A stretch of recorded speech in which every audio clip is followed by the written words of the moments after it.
Employ compensation में organisation के पास दो और ऑप्शंस होते हैं एम्प्लॉय को कॉम्पेंसेट करने के लिए। पहला है प्रॉफिट शेयरिंग और दूसरा है स्टॉक ऑप्शन। तो पहले हम प्रॉफिट शेयरिंग की बात करें तो देखिए नाम से क्लियर है, प्रॉफिट शेयरिंग यानी कि कंपनी का ऑर्गेनाइजेशन का जो प्रॉफिट होता है उस प्रॉफिट का कुछ हिस्सा जो है वो एम्प्लॉय में डिस्ट्रीब्यूट कर दिया जाता है एज अ बोनस या फिर उनके रिटायरमेंट कॉन्ट्रीब्यूशन में। क्लियर।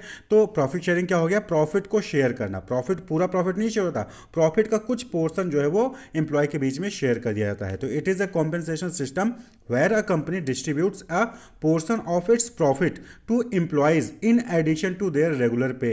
यानी कि एम्प्लॉयज को जो उनका रेगुलर पे मिल रहा है वो तो मिलता रहेगा, उसके अलावा जो कंपनी का नेट प्रॉफिट हुआ है उस प्रॉफिट का कुछ पोर्शन जो है वो एम्प्लॉय के बीच में डिस्ट्रीब्यूट कर दिया जाता है। तो उसी को कहते हैं प्रॉफिट शेयरिंग ऑप्शन। तो profit sharing option involves distributing companies profit to employ via cash bonus और रिटायरमेंट कॉन्ट्रीब्यूशन। तो नॉर्मली जो प्रॉफिट शेयरिंग है वो किस तरीके से डिस्ट्रीब्यूट होता है, या तो एम्प्लॉय को कैश बोनस दे दिया जाता है कि जब भी सैलरी आएगी तो उसमें जो है एक्स्ट्रा सैलरी आ जाएगी, या फिर रिटायरमेंट कंट्रीब्यूशन यानी कि उनके रिटायरमेंट में कंट्रीब्यूट कर दिया जाता है। उनका जो भी रिटायरमेंट स्कीम होगा एम्प्लॉय का उसमें जो है ऑर्गेनाइजेशन अपने प्रॉफिट का कुछ हिस्सा वो कंट्रीब्यूट कर देगी। क्लियर। तो इस तरीके से जो है प्रॉफिट शेयरिंग भी एक मेथड है जिसके जरिए एम्प्लॉय को कॉम्पनसेट किया जाता है। तो एम्प्लॉय को कितना हिस्सा मिलेगा, जो ऑर्गेनाइजेशन अपने प्रॉफिट का कुछ हिस्सा जो है वो एम्प्लॉय के बीच में डिस्ट्रीब्यूट कर रही है, तो किस एम्प्लॉय को कितना मिलेगा उसको कैलकुलेट करने के अलग अलग तरीके होते हैं। एक तो है कि जो ऑर्गेनाइजेशन का मन करेगा उतना जो है वो डिस्ट्रीब्यूट कर देगी। क्लियर। एम्प्लॉय को उतना डिस्ट्रीब्यूट कर देगी, कौन से एम्प्लॉय को कितना डिस्ट्रीब्यूट करेगी वो ऑर्गेनाइजेशन के ऊपर है।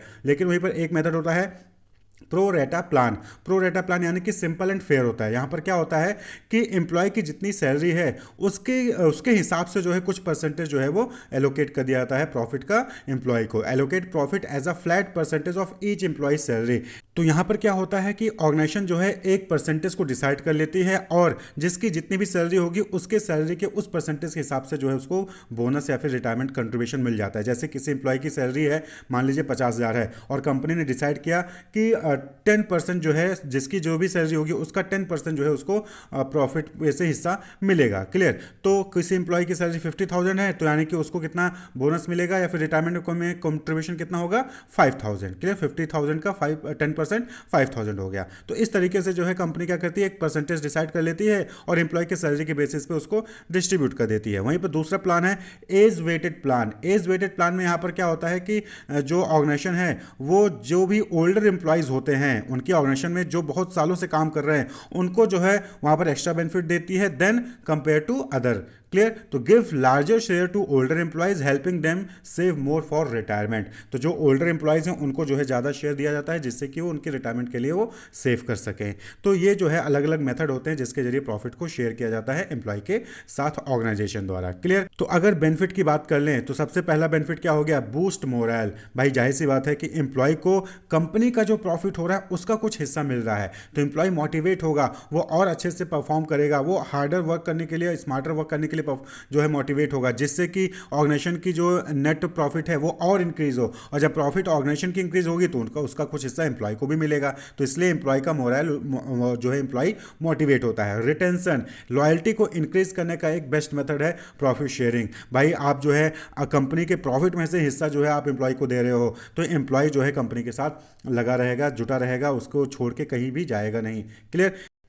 इसी तरीके से परफॉर्मेंस या फिर प्रोडक्टिविटी को इंसेंटिवाइज करता है कौन, प्रॉफिट शेयरिंग। भाई जो जैसा परफॉर्म करेगा उसको उसके अकॉर्डिंग जो है वहां पर बेनिफिट्स मिल रहे हैं। तो links employ rewards directly to company profit encouraging productivity. यानी कि एम्प्लॉय को किस तरीके का रिवॉर्ड मिलेगा, कितना रिवॉर्ड मिलेगा, ये डिपेंड करेगा कि कंपनी किस तरीके से प्रॉफिट अर्न कर रही है। तो जाहिर सी बात है कि सभी एम्प्लॉय को प्रोडक्टिविटी इंक्रीज करने के लिए, एम्प्लॉय को अपनी परफॉर्मेंस को इंक्रीज करने के लिए ये मोटिवेट करेगा। क्लियर। टैक्स एडवांटेज, जो भी कंपनी अपने प्रॉफिट का हिस्सा एम्प्लॉय में डिस्ट्रीब्यूट करती है उसका जो है वो टैक्स डिडक्शन ले सकती है, टैक्स जो है वहां पर बेनिफिट मिलता है।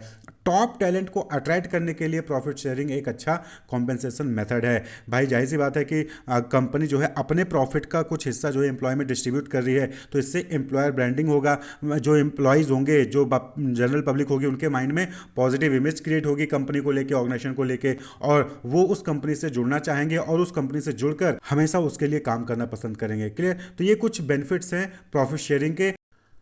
वहीं पे जो दूसरा मेथड है that is stock option. Stock option में क्या होता है कि यहाँ पर कंपनी जो है वो एम्प्लॉय को कैश बोनस या फिर उनके रिटायरमेंट स्कीम में कंट्रीब्यूट ना करके, बल्कि उनको ये ऑफर देती है कि वो कंपनी के शेयर्स को परचेज कर ले, कंपनी के स्टॉक्स को एक सेट प्राइस पे परचेज कर ले। तो नॉर्मली मार्केट में जो भी कंपनी के शेयर का प्राइस होता है उससे कम प्राइस में एम्प्लॉय को ऑफर दिया जाता है कि वो कंपनी के स्टॉक को, कंपनी के शेयर्स को परचेज कर ले। तो इससे क्या होगा, इससे जो एम्प्लॉय है वो एक तरीके से ओनरशिप जो है उसको मिल जाएगी कंपनी में, और जब एम्प्लॉय खुद ओनर हो जाएगा कंपनी का तो वो अपनी परफॉर्मेंस को और इंप्रूव करेगा, कंपनी के परफॉर्मेंस को जो है वो इंप्रूव करने की कोशिश करेगा, जिससे कि कंपनी ज़्यादा अच्छे से परफॉर्म करे तो उसका हिस्सेदारी भी जो है अच्छे खासे उसको रिटर्न्स जो है वहाँ पर मिलेंगे। तो जो भी बेनिफिट्स आपने प्रॉफिट शेयरिंग के देखे वही बेनिफिट्स स्टॉक ऑप्शन में भी हो जाता है। और स्टॉक ऑप्शन में एक बेस्ट जो है माइंडसेट क्रिएट होता है एम्प्लॉय के बीच में कि एम्प्लॉय खुद जो है वो ओनरशिप की फीलिंग उसके अंदर आने लगती है कि अब तो कंपनी के शेयर्स भी उसके पास हैं, तो अब जो है वो एम्प्लॉय खुद कंपनी के ओनर्स हो गए,